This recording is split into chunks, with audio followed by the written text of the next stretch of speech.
नमस्कार दोस्तों।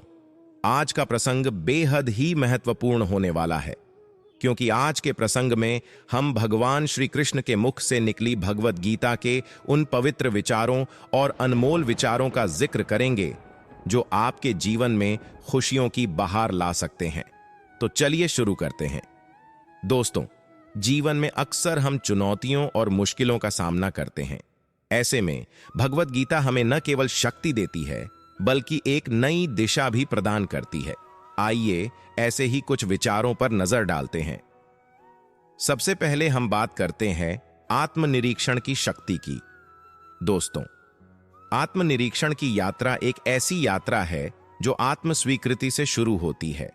जब हम खुद को वैसे ही स्वीकार करते हैं जैसे हम हैं, तो हमें अपनी आंतरिक शक्तियों और कमजोरियों का वास्तविक ज्ञान होता है। यही स्वीकृति हमें खुद को सुधारने और अपनी सीमाओं को पार करने की दिशा में प्रेरित करती है।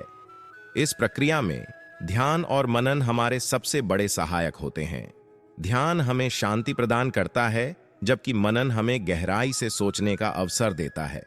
इस शांति और गहराई में हम अपने जीवन के उद्देश्य की खोज करते हैं, जो हमें अपने सपनों की ओर ले जाता है। लेकिन दोस्तों, आत्मनिरीक्षण का यह सफर बिना चुनौतियों के नहीं होता। हर चुनौती, हर संघर्ष हमें अधिक मजबूत बनाता है और हमें सिखाता है कि सच्ची सफलता उन सीमाओं को पार करने में है जो हमने खुद के लिए निर्धारित की हैं। और जब हम इस यात्रा में आगे बढ़ते हैं, हम समझते हैं कि आत्मनिरीक्षण केवल खुद को जानने की प्रक्रिया नहीं है, बल्कि यह एक अनवरत यात्रा है जो हमें आत्मविकास की ओर ले जाती है। यह यात्रा हमें सिखाती है कि जीवन में सच्ची सफलता और खुशी उन लक्ष्यों को पाने में नहीं है जो समाज ने हमारे लिए निर्धारित की हैं, बल्कि उन लक्ष्यों को पाने में है जो हमने खुद के लिए निर्धारित किए हैं। इसलिए दोस्तों, आइए हम सभी इस यात्रा पर निकलें, जहां हम न केवल खुद को जानें, बल्कि खुद को उस उच्चतम संभावना तक पहुंचाएं जो हमारे भीतर है। आइए हम अपने आप को उस प्रकाश में देखें जो न केवल हमें रास्ता दिखाएगा, बल्कि हमें उस पथ पर चलने की शक्ति भी प्रदान करेगा। गीता कहती है, जो मनुष्य स्वयं को जान लेता है, वही सच्चे अर्थों में सभी चुनौतियों को पार कर सकता है। इसलिए मुश्किल समय में आत्मनिरीक्षण करें और अपनी आंतरिक शक्ति को पहचानें। आइए इससे एक कहानी के माध्यम से समझते हैं। एक समय की बात है, एक युवा व्यक्ति था जिसका नाम अर्जुन था। अर्जुन एक प्रतिभाशाली, कर्मठ और उच्च आकांक्षाओं वाला युवक था। उसका जीवन सपनों और आकांक्षाओं से भरा हुआ था। लेकिन एक दिन वह एक ऐसे संकट में फंस गया जहां उसे लगा कि उसके सारे प्रयास व्यर्थ हैं। वह दिन प्रतिदिन की चुनौतियों से घिर गया और उसे लगने लगा कि वह अपने जीवन की दिशा खो चुका है। इसी क्रम में उसे भगवत गीता का एक श्लोक याद आया, जिसमें भगवान कृष्ण कहते हैं, जब तुम आत्मनिरीक्षण करते हो, तब तुम अपने आप को सच्चाई में देखते हो। अर्जुन ने सोचा कि शायद यही समय है जब उसे अपने अंदर झांकने की जरूरत है, अपनी आंतरिक शक्तियों को पहचानने की और अपनी सच्ची क्षमताओं को समझने की। उसने अपने आप से कई सवाल किए। मैं कौन हूं? मेरी असली शक्तियां क्या हैं? मैं जीवन में क्या हासिल करना चाहता हूं? और मेरी चुनौतियां मुझे क्या सिखा रही हैं? इस प्रक्रिया में उसे एहसास हुआ कि उसकी सबसे बड़ी शक्ति उसकी आत्मा की गहराई और उसकी आत्मनिर्भरता में निहित है। वह समझ गया कि जीवन में आई किसी भी चुनौती का सामना करने की क्षमता उसके भीतर ही है। अर्जुन ने यह भी समझा कि भगवत गीता के अनुसार आत्मनिरीक्षण का मतलब केवल खुद को जानना ही नहीं है, बल्कि अपनी आंतरिक शक्तियों का उपयोग करके अपने जीवन को सार्थक बनाना भी है। उसने गीता के एक और श्लोक में वर्णित, आत्मा न तो जन्म लेती है और न ही मरती है, न ही यह कभी आरंभ होती है और न ही यह कभी समाप्त होती है, यह अनंत है, को गहराई से महसूस किया।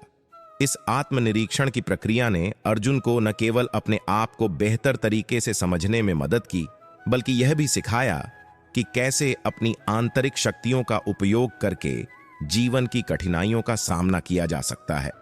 उसने सीखा कि जीवन में वास्तविक सफलता और खुशी अपने आप को जानने और अपनी आंतरिक शक्तियों को पहचानने में निहित है। दोस्तों, अर्जुन की यह कहानी हमें सिखाती है कि आत्मनिरीक्षण की शक्ति अतुलनीय है। यह हमें न केवल अपने आप को बेहतर समझने में मदद करता है, बल्कि यह हमें अपनी आंतरिक शक्तियों को पहचानने और उनका उपयोग करके जीवन की चुनौतियों का सामना करने की क्षमता भी प्रदान करता है। इसलिए जब भी आप खुद को जीवन की चुनौतियों से घिरा पाएं, तो आत्मनिरीक्षण की इस शक्ति का उपयोग करें और अपने आप को उन चुनौतियों के लिए सशक्त बनाएं। आत्मनिरीक्षण न केवल हमें हमारी आंतरिक शक्तियों से परिचित कराता है, बल्कि यह हमें उन शक्तियों का सही उपयोग करने का मार्ग भी दिखाता है। इसलिए अपने आप को जानें, अपनी शक्तियों को पहचानें और उन्हें अपने जीवन को बेहतर बनाने के लिए उपयोग करें। अब हम बात करते हैं कर्म पर विश्वास की। दोस्तों, जीवन में हम सभी को विभिन्न प्रकार के कार्य करने होते हैं और इस प्रक्रिया में कई बार हम अपने कर्म के फल की चिंता में इतने खो जाते हैं कि हमें अपने कर्म करने का सही उद्देश्य ही भूल जाता है। यहीं पर कर्म पर विश्वास की शक्ति का महत्व समझ में आता है। जब हम कर्म करते हैं तो हमारा ध्यान केवल उस कार्य पर होना चाहिए, ना कि उसके फल पर। इसका मतलब है कि हमें अपने कार्य को इतनी शिद्दत और समर्पण से करना चाहिए कि फल की चिंता अपने आप दूर हो जाए। यह समझ लेना कि हमारा नियंत्रण केवल हमारे कर्म पर है, फल पर नहीं, हमें अपने प्रयासों में और अधिक सजग और समर्पित बनाता है। इस विचार को जीवन में उतारना हमें सिखाता है कि सफलता और असफलता के परिणामों से अधिक महत्वपूर्ण हमारी कठिनाई और लगन है। यह हमें याद दिलाता है कि हर कदम पर हमारा उद्देश्य केवल बेहतरीन कर्म करना होना चाहिए, बिना इसके परिणाम की चिंता किए। जब हम इस विचारधारा को अपनाते हैं तो हमें अपने जीवन में एक नई शांति और संतुष्टि का अनुभव होता है। हम सीखते हैं कि सच्ची खुशी और संतुष्टि तब मिलती है जब हम अपने कर्म को पूरी निष्ठा और समर्पण के साथ करते हैं। यह हमें अपने कर्म के प्रति अधिक जागरूक बनाता है और हमें एक उद्देश्यपूर्ण जीवन जीने की प्रेरणा देता है। तो दोस्तों, चलिए हम सभी कर्म पर विश्वास के इस मार्ग पर चलें, जहां हम अपने हर कार्य को एक समर्पण के साथ करें और इस यात्रा में अपने आप को एक बेहतर इंसान बनाने की दिशा में अग्रसर करें। याद रखें, हमारी सच्ची शक्ति हमारे कर्म में है और यही हमें जीवन में असली सफलता और संतुष्टि दिला सकती है। भगवान कृष्ण ने कहा, कर्म किए जाओ, फल की इच्छा मत करो। यह सिखाता है कि हमें हमेशा अपने कर्मों पर ध्यान केंद्रित करना चाहिए, फल की चिंता किए बिना। आइए इसे एक कहानी के माध्यम से समझते हैं। एक छोटे से गांव में विजय नामक एक किसान रहता था। विजय अपने खेत में दिन रात मेहनत करता, लेकिन फसलों की उपज हमेशा उसकी अपेक्षाओं से कम होती। एक दिन वह निराश होकर गांव के बुजुर्ग से मिला और अपनी समस्या बताई। बुजुर्ग ने उसे भगवद गीता का एक श्लोक सुनाया, कर्मण्येवाधिकारस्ते मा फलेषु कदाचन, जिसका अर्थ है तेरा कर्म करने में अधिकार है, फल की इच्छा में नहीं। विजय ने इस श्लोक पर गहराई से विचार किया और समझा कि वह अपने कर्म पर ध्यान केंद्रित करने के बजाय फल की चिंता में अधिक लगा रहता था। उसने तय किया कि वह अपने काम पर पूरा ध्यान देगा, फल की चिंता किए बिना। इस निर्णय के बाद विजय ने अपने खेतों में नई तकनीकों को अपनाया, फसलों के चयन में अधिक समझदारी दिखाई और अपनी मेहनत को और भी बढ़ाया। महीनों की कठोर परिश्रम के बाद उसके खेत लहलहा उठे और फसलों की उपज पहले से कहीं अधिक हुई। विजय ने महसूस किया कि यह सफलता उसके कर्म पर विश्वास करने का परिणाम थी। उसने सीखा कि जब हम अपने कर्म पर ध्यान केंद्रित करते हैं और फल की चिंता नहीं करते, तो नतीजे अक्सर हमारी उम्मीदों से अधिक होते हैं। इस कहानी के माध्यम से विजय ने हमें एक महत्वपूर्ण सीख दी है। जीवन में हमें अपने कर्म पर विश्वास करना चाहिए और फल की चिंता किए बिना अपने पथ पर आगे बढ़ते रहना चाहिए। यह भगवद गीता का भी संदेश है, जो हमें याद दिलाता है कि हमारा असली नियंत्रण केवल हमारे कर्मों पर है, फल पर नहीं। विजय की यह कहानी हमें बताती है कि कर्म ही जीवन का आधार है। जब हम अपने कर्म को पूर्णता और निष्ठा से करते हैं, तब हमारा जीवन सार्थक बनता है। हमें अपने कर्मों को ही अपनी सच्ची पूजा मानना चाहिए और उन्हें पूरे मन से करना चाहिए। फल की चिंता किए बिना कर्म करना ही वास्तविक जीवन का मार्ग है। इस प्रकार कर्म पर विश्वास के महत्व को हमने विजय की कहानी के माध्यम से समझा। यह हमें याद दिलाता है कि जीवन में अपने कर्म पर विश्वास रखें और फल की चिंता किए बिना अपना धर्म निभाएं। यही भगवत गीता का संदेश है जो हमें सच्चे मार्ग पर ले जाता है। अब हम बात करते हैं संघर्षों में सकारात्मकता की। दोस्तों, जीवन में संघर्ष अनिवार्य है। हर किसी की यात्रा में चुनौतियां और कठिनाइयां आती हैं, लेकिन यही वो क्षण होते हैं जो हमें विकसित करते हैं, हमें मजबूत बनाते हैं। संघर्षों में सकारात्मकता का भाव यही है कि हमें हर चुनौती को एक अवसर के रूप में देखना चाहिए। जब हम सकारात्मकता के साथ संघर्षों का सामना करते हैं तो हमें उनसे सीखने को मिलता है। हर ठोकर, हर असफलता हमें एक नई सीख देती है, एक नया दृष्टिकोण प्रदान करती है। यह दृष्टिकोण हमें न सिर्फ अधिक निपुण बनाता है, बल्कि जीवन के प्रति हमारे नजरिए को भी बदलता है। सकारात्मकता हमें यह सिखाती है कि जीवन की राह में जो भी आए उसे स्वीकार करना चाहिए, चाहे वो संघर्ष हो या सुख। हर परिस्थिति में कुछ न कुछ सकारात्मक पहलू खोजना हमारे लिए लाभदायक है। यह सकारात्मकता ही है जो हमें हर कठिनाई के बाद उठने की शक्ति देती है, हमें उम्मीद की एक नई किरण दिखाती है।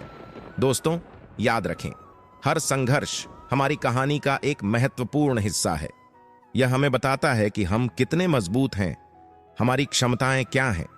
जब हम इन संघर्षों को सकारात्मकता के साथ स्वीकार करते हैं, तब हम अपने जीवन को एक नए मायने दे सकते हैं।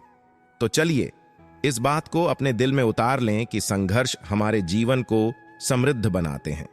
वे हमें चुनौतियों का सामना करने का साहस देते हैं, हमें आत्मविश्वास से भर देते हैं। जब हम सकारात्मकता को अपनाते हैं तो हम अपने जीवन को न केवल अधिक खुशहाल बनाते हैं, बल्कि हम अपने आसपास के लोगों के लिए भी प्रेरणा का स्रोत बनते हैं। इसलिए दोस्तों, जब भी जीवन में कठिनाई आए, याद रखें कि सकारात्मकता हमें उन्हें पार करने की शक्ति देती है। हमें हर संघर्ष में एक अवसर देखना चाहिए, हर चुनौती को एक सीख के रूप में स्वीकार करना चाहिए। इस तरह संघर्षों में सकारात्मकता के महत्व को एक संपूर्ण और प्रेरणादायक ढंग से प्रस्तुत किया गया है, ताकि दर्शकों को उनके जीवन की चुनौतियों का सामना करने की शक्ति और प्रेरणा मिले। गीता हमें बताती है कि संघर्षों में भी सकारात्मकता ढूंढनी चाहिए। संघर्ष ही जीवन है और यही संघर्ष हमें मजबूत बनाता है। बिल्कुल, चलिए संघर्षों में सकारात्मकता की गहराई को एक और रोचक कहानी के माध्यम से समझते हैं, जो न केवल हमारे दिलों को छुए, बल्कि हमें जीवन के सबसे कठिन पलों में भी आशा और प्रेरणा दे। दोस्तों, कहानी शुरू होती है एक छोटे से शहर से, जहां एक युवा लड़का रोहित रहता था। रोहित का सपना था कि वह एक दिन बड़ा वैज्ञानिक बने, लेकिन उसके परिवार की आर्थिक स्थिति ठीक नहीं थी और उच्च शिक्षा पाने का सपना उसके लिए कठिनाइयों से भरा था। इसके बावजूद रोहित ने हार नहीं मानी। वह दिन रात पढ़ाई में लगा रहता और अपने सपने को साकार करने के लिए हर संभव प्रयास करता। उसकी मेहनत, धैर्य और संकल्प ने उसे स्कॉलरशिप दिलवाई और उसके सपने को पूरा करने का मार्ग प्रशस्त किया। उसके बाद रोहित का जीवन एक संघर्षपूर्ण पथ पर चला गया। वह अक्सर असफलताओं और चुनौतियों से घिरा रहता, लेकिन उसने कभी भी सकारात्मकता का दामन नहीं छोड़ा। उसने भगवत गीता के श्लोक को अपने जीवन का मंत्र बना लिया। जो हुआ अच्छा हुआ, जो हो रहा है अच्छा हो रहा है, जो होगा वो भी अच्छा होगा। यह श्लोक उसे हर परिस्थिति में सकारात्मक रहने की प्रेरणा देता रहा। एक दिन उसके शोध कार्य को वैश्विक पहचान मिली और वह अपने सपने को साकार करने में सफल हो गया। रोहित ने सीखा कि संघर्ष ही जीवन को मायने देता है और सकारात्मकता ही हमें उन संघर्षों से पार पाने की शक्ति प्रदान करती है। दोस्तों, रोहित की यह कहानी हमें याद दिलाती है कि जीवन में चुनौतियां निश्चित हैं, लेकिन उनका सामना करने का हमारा दृष्टिकोण ही हमें विजेता बनाता है। चाहे कितनी भी कठिनाइयां क्यों ना हो, अगर हमारे पास सकारात्मक दृष्टिकोण है तो हम किसी भी चुनौती का सामना कर सकते हैं और अंततः उस पर विजय पा सकते हैं। इसीलिए जब भी आप जीवन में कठिन समय से गुजरें, याद रखें कि संघर्ष ही हमें मजबूत बनाता है और सकारात्मकता ही हमें उसे जीतने की ताकत देती है। हमेशा आशावादी बने और अपने संघर्षों को अपनी सफलता की सीढ़ी बनाएं। दोस्तों, संघर्षों में सकारात्मकता के महत्व को रोहित की कहानी के माध्यम से देखकर हम समझ सकते हैं कि जीवन में हर कठिनाई हमें कुछ न कुछ सिखाती है। यह हमें अधिक मजबूत बनाती है और हमारे चरित्र को निखारती है। इसलिए हर संघर्ष को एक अवसर के रूप में देखें और उसे अपनी सफलता की कहानी का हिस्सा बनाएं। तो दोस्तों, इस बुरे वक्त में भगवत गीता की इन बातों को हमेशा याद रखें। याद रखिए, आप अकेले नहीं हैं और हर मुश्किल समय के बाद अच्छा समय आता है। अगर आपको यह वीडियो पसंद आया हो तो लाइक करें, शेयर करें और अपने विचारों को कमेंट्स में जरूर शेयर करें। साथ ही इस तरह के और भी अनमोल विचारों के लिए हमारे चैनल को सब्सक्राइब करना न भूलें। धन्यवाद।